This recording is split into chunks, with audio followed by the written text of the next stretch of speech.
Did you know that you could plant a pineapple that you buy from the grocery store and grow a plant which will eventually grow another pineapple? So all you do is when you harvest your pineapple and cut the top off so that then you can eat the rest, you just fill a pot with soil. I'm using Miracle-Gro, and just kind of put it down to where the top just sticks out like that. Maybe straighten it out and pack it in, and give it some water. Put it out in the sun.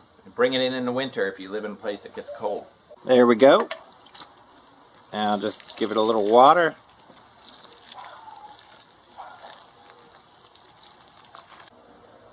And then we just put it out in the sun like this. And I'm going to show you. Here's a pineapple plant that I planted last summer, I believe. So it's about half a year old. And this one is about a full year old. It's pretty big. Here's my hand for scale. No pineapple yet though. But eventually, right out the top, it'll grow a stalk and a new pineapple on top. So there's the collection. Who's this hiding out down here? Hey there.